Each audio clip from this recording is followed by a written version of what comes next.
श्रीमद् भागवत महापुराण वर्णन चल रहा है। भगवान श्री सुखदेव जी संपूर्ण ब्रह्मांड का वर्णन कर रहे हैं। पहले तो द्वीपों का वर्णन किया, अब उन द्वीपों के मध्य में एक विशाल पर्वत है जिसका नाम लोकालोक पर्वत है।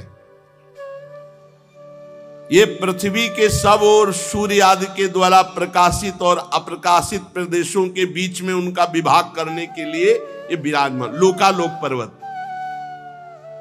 सूर्य भगवान जैसे जैसे इस चक्कर लगाते हैं इस पर्वत का, तो जिधर होते हैं उधर दिन होता है और पीछे रात होती है। मेरु पर्वत से लेकर मानसोत्तर पर्वत तक जितना अंतर है उसके बीच में शुद्धोदक समुद्र है, शरबत का समुद्र। पीछे सुनाया गया था घी का, मदिरा का, दूध का, दही का, ऐसे पर समुद्र। यहां शुद्धोदक जो अपने यहां है वो क्षार नमक का। मेरु पर्वत से मानसोत्तर पर्वत तक शुद्धोदक समुद्र, बहुत ही पवित्र और मीठा जल, शरबत की तरह। उसके आगे जो भूमि है वो स्वर्णमयी भूमि है।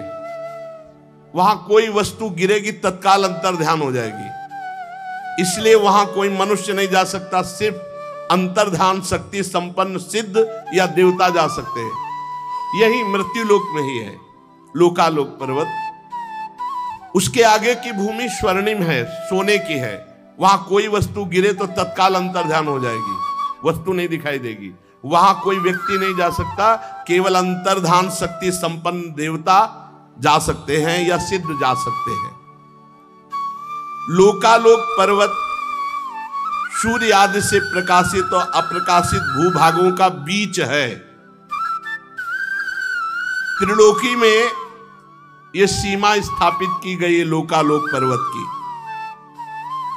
इतना ऊंचा और लंबा है कि इसका ऊपरी भाग ध्रुवलोक को स्पर्श करता है। लोकालोक पर्वत का ध्रुव पर्यंत समस्त ज्योतिर्मंडल की किरणें प्रकाशित होती हुई हैं। तो एक ओर जब प्रकाश होगा तो दूसरी ओर अंधकार। सूर्य कभी अस्त नहीं होते, भगवान सूर्य कभी अस्त नहीं होते। प्रमाण लक्षण स्थिति के अनुसार ये हमने भूमंडल का वर्णन किया। ये 50 करोड़ योजन का है भूमंडल। जहां पृथ्वी है ये मिट्टी की, जिसमें मनुष्य पशु पक्षी सब रहते हैं, ये 50 करोड़ योजन। एक योजन को मतलब 4 को 50 करोड़, तो 5 को है, हाँ 200, 50 करोड़ को मतलब 200 करोड़ कोस। ये पूरी भूमि है जिसमें मनुष्य वास करते हैं। 12.5 करोड़ योजन का लोकालोक पर्वत है। बीच में जो है उधर स्वर्णिम भूमि, इधर भूमि ये उपजाऊ। 4 दिग्गज ऋषभ, पुष्करचूड़, वामन, अपराजित, ये महान दिव्य गजराज चारों दिशाओं को रोके हुए विराजमान है।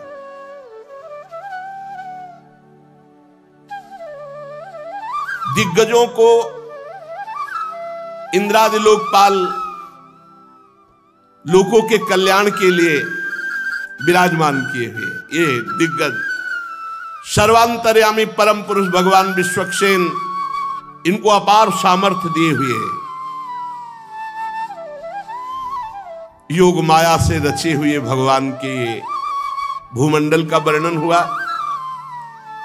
सूर्य की स्थिति, वैसे विज्ञान कहता है कि भूमि घूमती है लेकिन हमारा शास्त्र कहता है कि सूर्य चक्कर लगाते हैं। पृथ्वी के बीच में जो ब्रह्मांड का केंद्र है, ब्रह्मांड गोलक, वो 25 करोड़ योजन का है। 25 करोड़ योजन का है। 50 करोड़ भूमि योजन ये है। उधर तो स्वर्णिम भूमि है लोकालोक पर्वत के, वहां देवता या सिद्ध अंतर ध्यान शक्ति संपन्न जा सकते हैं। और इस को प्रकाशित करते हैं, इसलिए भगवान सूर्य का नाम एक मार्तंड हुआ। हिरण्यमय ब्रह्मांड ये भगवान विराट से प्रकट हुआ, इसलिए इसे हिरण्यगर्भ भी कहते हैं।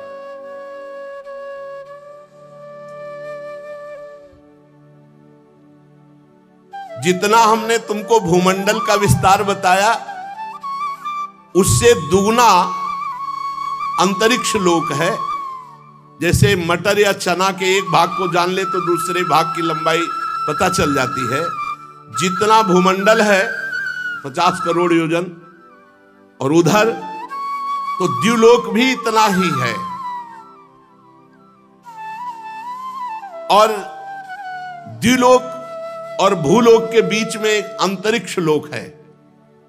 ये दोनों का संधि स्थान है। मध्य भाग ग्रह नक्षत्र विराजमान है। अंतरिक्ष में भूमंडल और अंतरिक्ष के बीच में ही ये ग्रह नक्षत्र दिखाई दे रहे हैं। इनके ऊपर द्युलोक है, जहां किसी यंत्र का प्रवेश ही नहीं हो सकता है। वहां तो आगे द्युलोक में फिर स्वर्ग आदि की तरफ यात्रा सब सिद्ध और देव पुरुष करते हैं। अंतरिक्ष में कुछ सीमा तक ये यंत्र आदि जा सकते हैं। भगवान सूर्य उत्तरायण और दक्षिणायन इस गति से चलते हैं। मकर आदि राशियों में ऊंचे नीचे समान स्थानों में जाकर कभी दिन को बड़ा करते, कभी रात को बड़ा करते, कभी दिन को छोटा करते, कभी रात को छोटा करते हैं।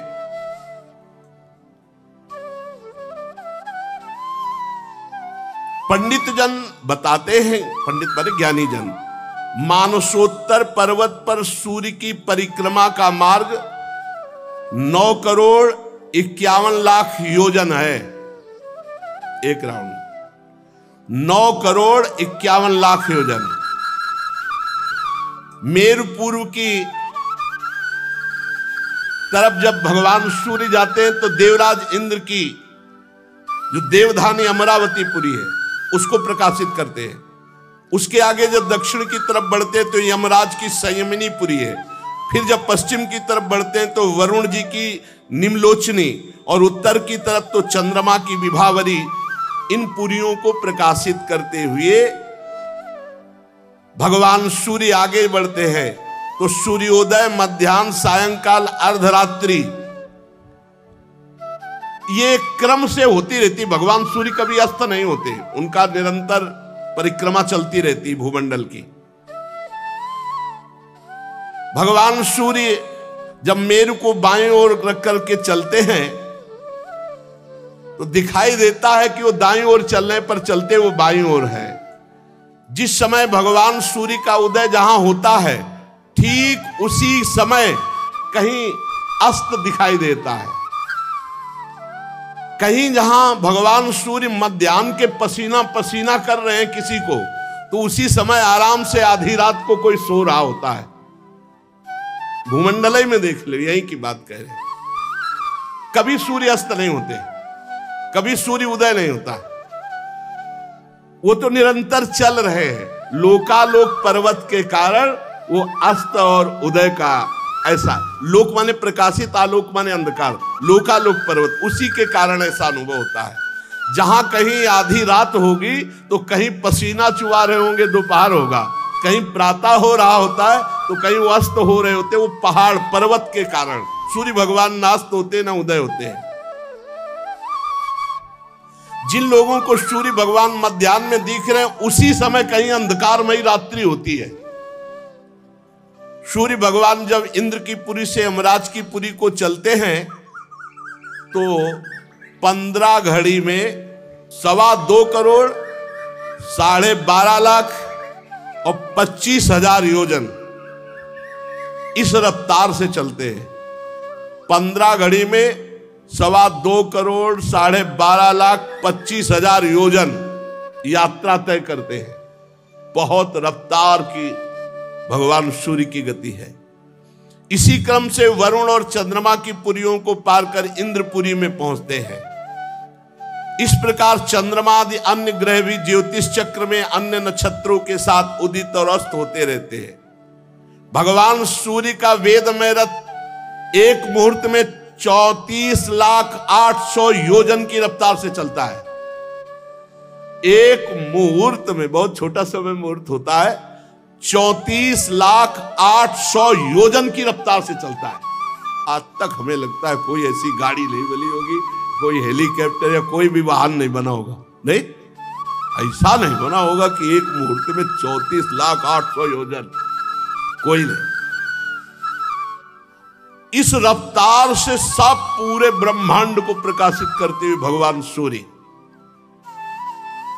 संवत्सर नाम का एक चक्र पहिया, 12 मास रूपी अरे, 6 ऋतु रूपी नेमी, 3 चौमासे रूपी नाभि और रथ की धुरी का एक सिरा मेरु पर्वत की चोटी पे रखा हुआ है और दूसरा मानसोत्तर पर्वत पे, और निरंतर भगवान सूर्य का रथ घूमता रहता है। एक पहिया सुमेरु पर्वत पर, एक मानसोत्तर पर्वत पर, और बीच से एक यंत्र गया जो ध्रुवलोक से कनेक्शन है। जैसे ऊपरी भाग को रोके तो ऐसे रथ से ऊपर ध्रुवलोक से कनेक्शन। एक पहिया सुमेरु, एक मानसोत्तर पर्वत, और बीच की यात्रा चलती है जिसमें भगवान सूर्य बैठते हैं। वो सिंहासन रथ का जानते हो कितना बड़ा है? 36 लाख योजन। सूर्य भगवान को ऐसे थोड़ी कि हमारी तुम्हारी तरह वैसे बैठे हैं कि हाथ दो हाथ में बैठ गए। 36 लाख योजन रथ में बैठने का स्थान है भगवान सूर्य के। रथ पूरा जो रथ है वो 9 लाख योजन चौड़ाई, तो जिसमें बैठते हैं 36 लाख योजन, और पूरा रथ ऐसे 9 लाख योजन का है। जुआ जिसमें घोड़े, तो वो 36 लाख योजन का लंबा जुआ है। तो घोड़े कौन है? साक्षात गायत्री। 7 छंद जो गायत्री के हैं, मूर्तिमान वहां अश्वरूप धारण करके विराजमान है। और सारथी कौन है? अरुण जी महाराज, गरुण जी के बड़े भाई अरुण जी। इनके कमर के नीचे का अंग तैयार नहीं हुआ था, आगे प्रसंग में आएगा।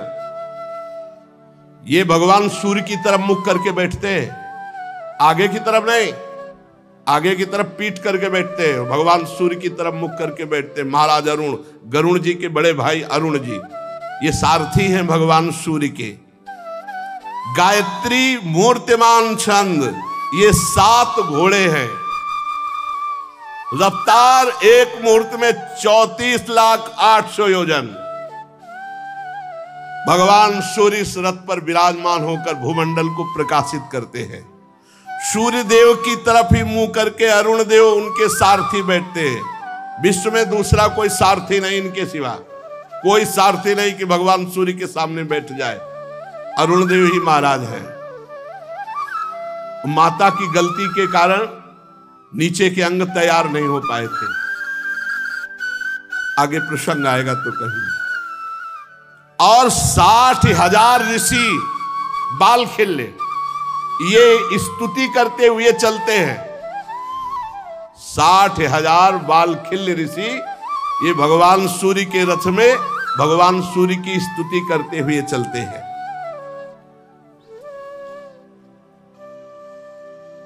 ऋषि, गंधर्व, अप्सरा, नाग, यक्ष, राक्षस, देवता, ये 14 कोई नृत्य कर रहा है, कोई गान कर रहा है, कोई स्तुति कर रहा है, कोई ऐसे चलते हैं भगवान सूर्य। जैसे भगवान सूर्य चल रहे तो गंधर्व गान कर रहे, अप्सरा नृत्य कर रही, ऋषि स्तुति कर रहे, ऐसे चलते भगवान सूर्य। भगवान सूर्य भूमंडल में 9,51,00,000 योजन लंबे घेरे में से प्रत्येक क्षण में 2-2 हजार योजन की दूरी तय करते, प्रत्येक क्षण में। परीक्षित ने कहा, महाराज आपने जो कहा कि भगवान सूर्य राशियों की ओर जाते समय मेरु और ध्रुव को दाईं ओर रखकर चलते, पर दिशा दिखाई देती है कि वो दक्षिण की ओर चल रहे हैं, समझ नहीं पाया आपका कहने का भाव। श्री सुखदेव जी महाराज कह रहे, कुम्हार के घूमते हुए चाक पर बैठ करके अगर चींटी देखे, चींटी चाक में बैठी हुई है और चाक घूम रही, तो चींटी विभिन्न स्थानों में दिखाई देगी, लेकिन बैठी एक ही जगह है, विभिन्न स्थानों में घूमने के कारण दिखाई देगी।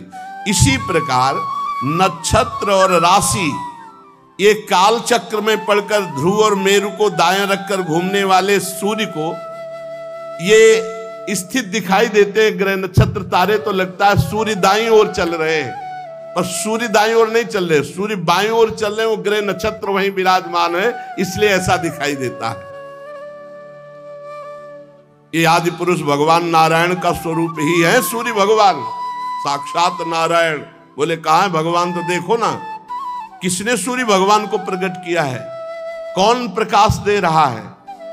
प्रत्यक्ष में भगवान नारायण है सूर्य भगवान। ये वेद में विग्रह से 12 मासों को विभक्त करते हैं और 6 ऋतुओं को, यही भारत देश में, अन्यत्र ये नहीं है। 6 ऋतुएं अन्यत्र नहीं है। आप देखो कहीं कहीं एकदम शीतलता ही शीतलता मिलेगी, गर्मी, बरसात, हेमंत, ये शिशिर, ये सब जितने, कहीं तो एकदम ठंड, और कहीं इतनी गर्मी की पूछो मत। वर्णाश्रम धर्म के अनुसार इन्हीं भगवान सूर्य नारायण की उपासना करके परम पद को भी प्राप्त किया जाता है। सूर्य भगवान संपूर्ण लोकों की आत्मा है, इन्हीं से रात दिन का विभाग होता है। उनका एक अव्यय ऋतु कहलाता है। आकाश में भगवान सूर्य का जितना मार्ग है वो आधा जब तय कर लेते हैं तो उसे एक अयन कहते हैं। दक्षिणायन और उत्तरायण से 2 भाग। इस प्रकार सूर्य की स्थिति से 1,00,000 योजन ऊपर चंद्रमा विराजमान है। परमहंस श्री सुखदेव जी कह रहे, और भगवान श्री कृष्ण द्वैपायन व्यासदेव जी त्रिकालज्ञ वो लिख रहे हैं, जो अभी आपने सुना वो भगवान सूर्य की गति। अंतरिक्ष के ऊपर जो द्युलोक है, उस द्युलोक के ऊपर सब पुरियों को प्रकाशित करते हुए भगवान सूर्य जो सुमेरु आदि में विराजमान अपने रथ पर, वहां किसी की पहुंच आज तक किसी की नहीं है। फिर कह रहे सूर्य से ऊपर 1,00,000 योजन चंद्रमा विराजमान है। हमारा शास्त्र कह रहा है कि सूर्य से ऊपर 1,00,000 योजन चंद्रमा विराजमान है। चंद्रमंडल, चंद्रमा की चाल सूर्य से भी बढ़कर तेज है, इसलिए वो सब नक्षत्रों के आगे रहता है। सूर्य के 1 वर्ष के मार्ग को चंद्रमा 1 महीने में तय कर लेता है, और 1 महीने के मार्ग को 2.25 दिन में, और 1 पक्ष के मार्ग को 1 ही दिन में तय कर लेता है। ये कृष्ण पक्ष में क्षीण होती हुई कलाओं से पितृगण के, और शुक्ल पक्ष में बढ़ती हुई कलाओं से देवताओं के दिन रात का विभाग करता है। 30-30 मुहूर्त में एक नक्षत्र को पार करता है। ये अन्नमय अमृतमय होने के कारण समस्त जीवों की प्राण और जीवनी शक्ति को बढ़ाता है। चंद्रमा 16 कलाओं से युक्त है। ये मनोमय, अन्नमय, अमृतमय पुरुष स्वरूप भगवान चंद्रमा है। ये देवता, पितर, मनुष्य, भूत, पशु, पक्षी, सरीसृप, वृक्ष आदि सबके प्राणों का पोषण करता है, इसलिए सर्वमय देव चंद्रमा को कहा गया। चंद्रमा से 3 लाख योजन ऊपर अभिजीत के 28 नक्षत्र विराजमान हैं। इन्हें भगवान ने काल चक्र में नियुक्त किया है। ये मेरु को दाईं ओर रखकर घूमते हैं।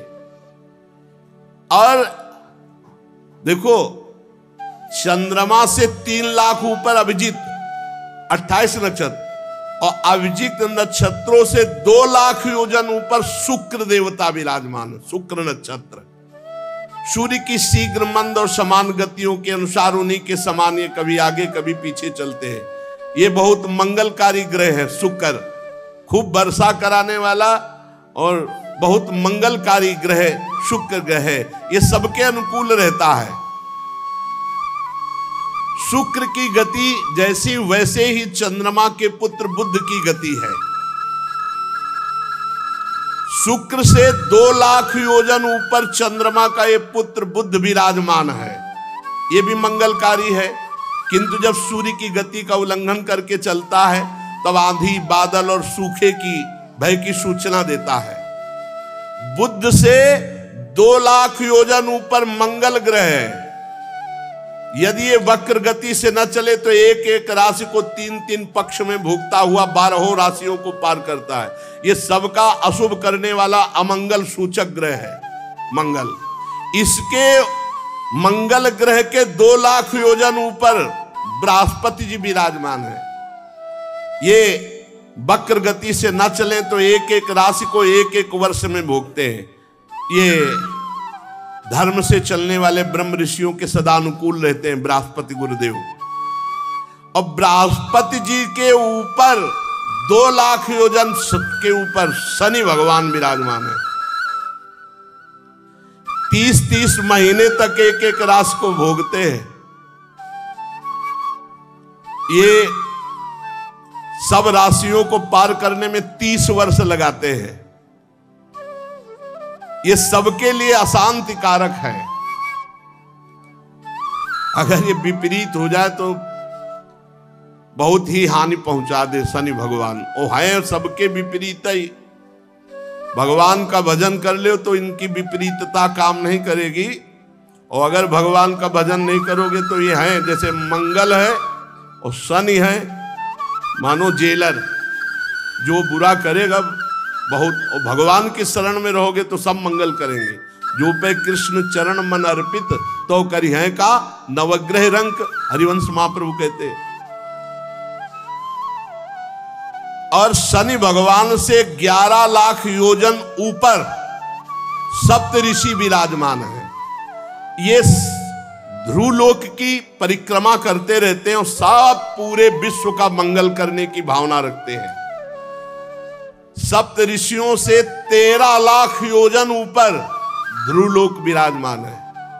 चरम सीमा है ये ऊंचाई की। ये आकाश जो देख रहे हो ना, ये अनंत है। ये सीधा ऊपर लंबाई है। किसी की पहुंच नहीं, किसी की पहुंच नहीं। भगवान विष्णु का परम पद जो ध्रुव जी को मिला, ये सप्त ऋषियों से 13 लाख योजन ऊपर है। अगर सब जोड़ किए जाएं तो होश उड़ जाएंगे कि ध्रुव जी कहां विराजमान है। बहुत ऊंचाई पर सबसे उत्तानपाद के पुत्र परम भक्त जहां ध्रुव जी विराजमान है, तो अग्नि देवता, इंद्र देवता, प्रजापति, कश्यप, धर्म, सप्त ऋषि सब प्रदक्षिणा करते हुए प्रणाम करते रहते हैं ध्रुव जी को। कल्प पर्यंत रहने वाले लोक इन्हीं के आधार से स्थित है। जैसे किसी यंत्र के द्वारा बीच में किसी को रोका जाए, ऐसे भगवान सूर्य के रथ का कनेक्शन है ध्रुवलोक से, ऐसे ऊपर से पकड़े हुए, और 2 इधर बीच में पूरा राउंड मारते रहते हैं। सदा जागते रहने वाले अव्यक्त भगवान काल के द्वारा ग्रह, नक्षत्र, ज्योतिर्गण ये निरंतर घुमाए जाते हैं, पर ध्रुवलोक आधार स्तंभ की तरह रहता, कभी नहीं घूमता। सब इनकी परिक्रमा करते हैं। कोई भगवान की योग माया से युक्त, इसे शिशुमार चक्र भी कहते हैं, जो ध्रुव जी की परिक्रमा करते हैं। ध्रुव जी का लोक जो वर्णन है, परीक्षित कुछ लोगों का कथन है कि सूर्य से 10,000 योजन नीचे राहु नक्षत्र घूमता है। यह देवत्व को प्राप्त हो चुका है। समुद्र मंथन के समय जब अमृत निकला था तो इसने चोरी चोरी पी लिया था। यह सिंगिका का पुत्र असुराधम इस पद के योग्य तो नहीं था, पर इसने देवत्व प्राप्त कर लिया राहु ने, क्योंकि भगवान दैत्यों की तरफ देखकर ऐसे मुस्कुराते हुए पिलाते चले जा रहे थे। तो इसने देखा कि मामला तो गड़बड़ है, कलश तो पूरा उलटने वाला है। तो सूर्य चंद्रमा के बीच में होकर तो कहा भगवान ये तो पी लिया, तो अभी गले के नीचे नहीं ले जा पाया था, सुदर्शन चक्र से उड़ा दिया, तो ऊपर का देवत्व को प्राप्त हो गया। इसका वर्णन हम आगे करेंगे। सूर्य का जो ये अत्यंत तपता हुआ मंडल है, ये 10,000 योजन का है। सूर्य नहीं, सूर्य तो आप देखे जितने में बैठे थे, मंडल तेज ये 10,000 योजन का, 10,000 योजन का। चंद्रमा का मंडल 12,000 योजन का है और राहु का मंडल 13,000 योजन का, इसीलिए वो ऊपर छाता है तो सूर्य और चंद्र ढक जाते हैं। अमृत पान कर किए हुए राहु ये देवताओं के समान हो चुका है, क्योंकि अमृत पान कर चुका है। चंद्रमा और सूर्य के बीच में बैठा था तो चंद्रमा और सूर्य ने ही पोल खोल दी, भगवान ये तो दैत्य है, तो तुरंत सुदर्शन चक्र से। तो उस दिन से वैर भाव रखकर अमावस्या और पूर्णिमा को चंद्र ग्रहण और सूर्य ग्रहण ये करता है। और ये बड़ा है, मंडल इसका बड़ा है 13,000 का, तो इसलिए ढक लेता है। तो सूर्य और चंद्रमा से वैर करने के कारण भगवान ने सुदर्शन चक्र को आज भी नियुक्त कर रखा है सूर्य और चंद्रमा की रक्षा के लिए। तो ये डरता रहता है, केवल चंद्र ग्रहण और सूर्य ग्रहण जो अमावस्या पूर्णिमा को होता है भगवत विधान से उतने ही समय के लिए, नहीं हर समय डरता रहता है। निरंतर सुदर्शन चक्र घूमता रहता है और रक्षा करता रहता है सूर्य और चंद्रमा की। राहु उद्युग्न नहीं कर पाता, नहीं उद्युग्न कर दे सूर्य और चंद्रमा को, इतना बलवान है ये। सुदर्शन के तेज से उद्युग्न होकर कुछ मुहूर्त वो सूर्य चंद्र के समीप जाता और डर कर भागाता, उसी को ग्रहण कहते हैं। राहु से, अब ये नीचे की बातें होती चली जा रही, ऊपर की सुन। राहु से सूर्य से नीचे 10,000 योजन पर राहु है, और राहु से 10,000 नीचे योजन, 10,000 योजन नीचे जितने सिद्ध हैं, चारण हैं, विद्याधर हैं, इनके स्थान हैं। यहां वायु की गति जा सकती है और बादल दिखाई दे सकते हैं। यह अंतरिक्ष लोक है। अंतरिक्ष में यक्ष, राक्षस, पिशाच, प्रेत और भूत इनका विहार स्थल है अंतरिक्ष लोक। उससे नीचे, अंतरिक्ष लोक से नीचे 100 योजन की बीच की दूरी है जहां से पृथ्वी है। यक्ष, राक्षस, पिशाच, प्रेत, भूत ये अंतरिक्ष लोक में वास करते हैं। अंतरिक्ष लोक से हजारों योजन ऊपर सिद्ध, चारण, विद्याधर, उनसे 10,000 योजन ऊपर राहु, और राहु से 10,000 योजन ऊपर सूर्य मंडल, सूर्य नहीं सूर्य मंडल, उसके नीचे 100 योजन का जो मार्ग है, फिर ये पृथ्वी लोक में आता है। 100 योजन मतलब 400 कोस, और 4 से 12, 1200 किलोमीटर। जहां तक हंस, गिद्ध, बाज और गरुड़ ये उड़ सकते हैं, वहां से पृथ्वी की सीमा लागू होती है। उसके ऊपर अंतरिक्ष की सीमा रहती है। अगर अंतरिक्ष की सीमा में पहुंच जाए तो गुरुत्वाकर्षण बल और अंतरिक्ष के ऊपर वो बीच में हिलगा रहे। एक स्थिति ऐसी है जो न पृथ्वी का आकर्षण नीचे का खत्म हो जाता है, ऊपर का आकर्षण ऊपर को बीच में, जैसे त्रिशंकु हिल गए आज भी कहा जाता है, त्रिशंकु, त्रिशंकु की तरह वहां पहुंच जाने पर नीचे नहीं आया जा सकता। उसके ऊपर भूत, प्रेत, पिशाच, राक्षस ये अंतरिक्ष लोक। हंस, गिद्ध, बाज और गरुड़ आदि प्रधान प्रधान पक्षी जहां से वहीं तक पृथ्वी की सीमा है। पृथ्वी का विस्तार तो सुन ही चुके हैं। अब पृथ्वी के नीचे लोक हैं, इसके नीचे भी है। अतल लोक, वितल लोक, सुतल लोक, तलातल, महातल, रसातल, पाताल, ये नीचे के हैं। भूधरा समझो इनको। 14 भुवन का एक पूरा मकान समझो ब्रह्मांड, जिसे 7 ऊपर के और 7 नीचे के। अतल लोक, वितल लोक, सुतल लोक, तलातल लोक, महातल लोक, रसातल लोक, पाताल लोक, ये 7 लोक नीचे हैं और 14 भुवन का एक ये भगवान। और ऐसे अनंत ब्रह्मांड कैसे? बोले एक रोमकूप में अनंत ब्रह्म दिखलावा माते इतना भूत रूप प्रचंड, रोम रोम प्रति लागे कोटि कोटि ब्रह्मांड, ब्रह्मांड निकाया निर्मित माया, रोम रोम प्रति वेद कहे। वो भगवान है, उनकी लीला ऐसी है, उनकी माया ऐसी कि कोई पार नहीं पा सकता। ये एक 10,000 योजन की दूरी पर स्थित है। 10,000 योजन। इनमें स्वर्ग से भी अधिक सुख है नीचे के लोगों में। यहां पृथ्वी से 10,000 योजन पर अतल लोक का राज्य है। 10,000 योजन भगवान भेजते हैं इन लोकों में। इनमें स्वर्ग से भी अधिक सुख है। इसमें स्वर्ग से भी अधिक अप्सराएं, विषय भोग, ऐश्वर्य, आनंद, संतान सुख, धन संपत्ति, वैभव, उद्यान, क्रीड़ा स्थली और मायामय दिव्यमय बड़े वैभव। अरे सबसे इसे भौम नरक कहते हैं जिसमें आप रह रहे हैं। समस्त भगवान की जितनी रचना है उतनी रचना में सबसे ज्यादा जो दुखद है वो यही है लोक, मृत्यु लोक। सबसे दुखद। जी लोक के प्राणी में दुर्गंध नहीं मिलेगी आपको। दैत्य लोग भी देखो जाके कैसे बने हुए हैं। देवलोक जब वर्णन आता है ना, मानव जीवन तो केवल भगवान का भजन कर ले यही सी बात के लिए श्रेष्ठ है और किसी बात के लिए श्रेष्ठ नहीं। कह रहे कि इतना सुख है नीचे के लोकों में कि देवराज इंद्र को भी वो सुख नहीं जो नीचे के लोकों में।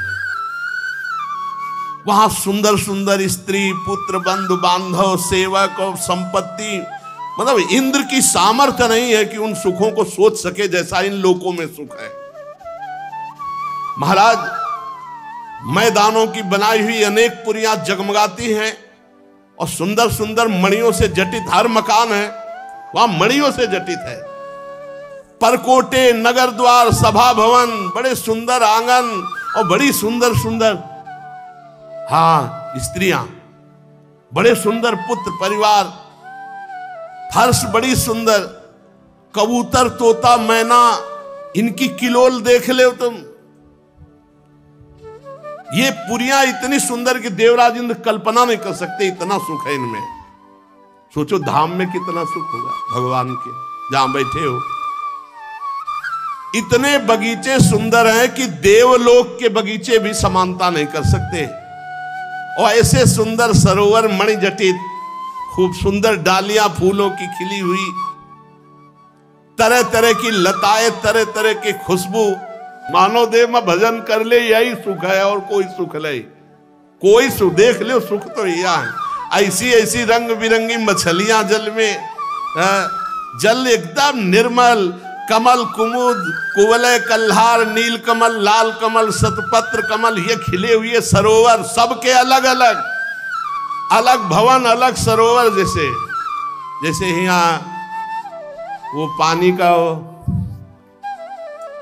क्या कहते हैं जो मकानों के बगल में बने होते, जहां स्विमिंग पूल, अलग अलग मछलियां, कमल सब खिले हुए हैं, बड़े सुंदर। इंद्रियां आश्चर्य में हो जाए ऐसे लोगों के सुख। अच्छा, वहां सूर्य का, चंद्र का प्रवेश नहीं है नीचे के लोकों में। ऊपर के लोकों में तो है। वहां दिन रात का विभाग नहीं है, दिन रात नहीं है, कोई खटका नहीं। वहां दिव्य मणियां ऐसी चमक रही कि हर समय प्रकाश रहता है, रात्रि नहीं। और उस लोक के निवासियों का आहार क्या है? दिव्य औषधियां, दिव्य रस, दिव्य पान, और वहां का स्नान मात्र करने से शरीर निरोग। ऐसा जल है। दिव्य वस्तुओं के सेवन से वहां किसी को मानसिक परेशानी नहीं, डिप्रेशन नहीं होता, किसी को मानसिक परेशानी नहीं, और शारीरिक रोग नहीं होता। इसलिए कोई अस्पताल नहीं, वहां कोई डॉक्टर नहीं। हर बढ़िया है, लेकिन इससे करोड़ों अनंत गुना सुख ब्रह्मलोक में, और उससे अनंत गुना सुख श्रीधाम वृंदावन में, जहां हम आ चुके हैं प्रिया प्रीतम के साथ। ये क्या मछलियां, ये क्या, सब चिदानंद। वहां किसी की झुर्रियां नहीं पड़ती, वहां बाल किसी का नहीं पकते, झुर्रियां नहीं पड़ती, बाल नहीं पकते, और कभी कोई बूढ़ा नहीं होता, और देह की कांति मलिन नहीं होगी, साफ चिकने एकदम।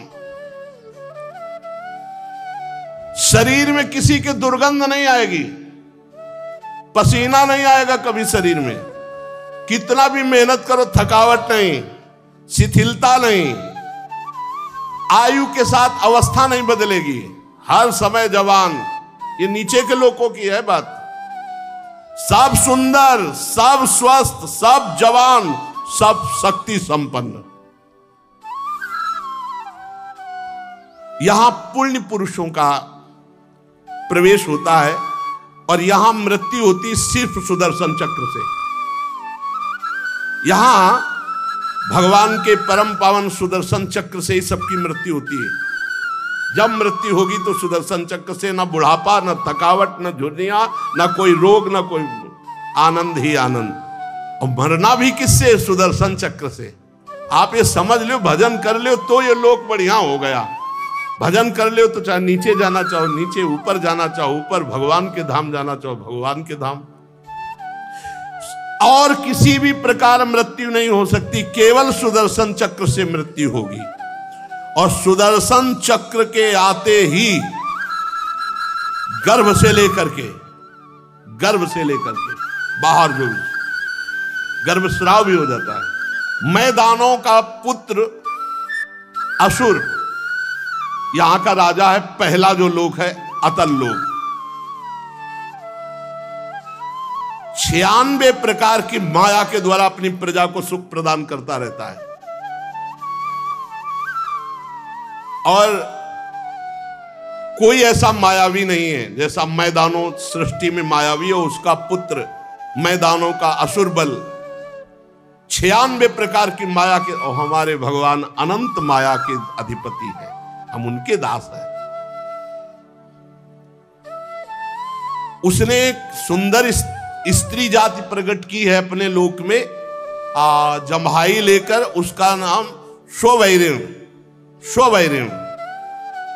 ऐसी कामनी है ही नहीं सृष्टि में जैसी उसने पैदा की है, स्वयं प्रकट किया उसने। स्वैरिणी ये ऐसी कामिनी है, कोई ऐसा नहीं जो लुभायमान ना हो जाए। अपने देश में रखता है, अतल लोक में स्वयं प्रकट किया है।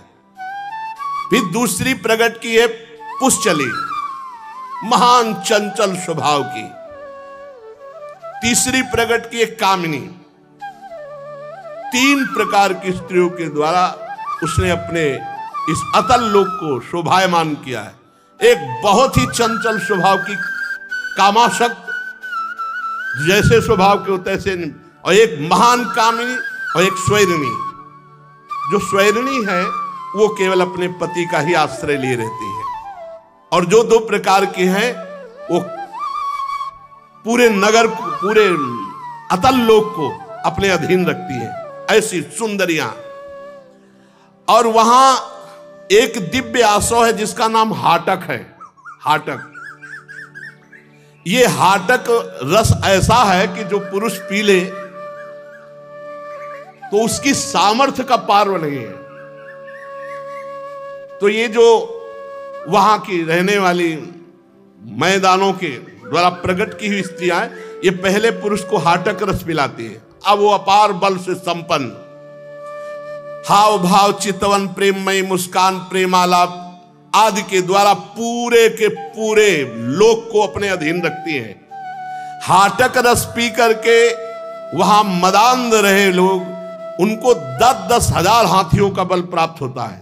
10,000 हाथियों का बल सब, पर ये सब भोग लोक हैं, इनमें भजन भगवान का नहीं है, इनमें साधना नहीं है।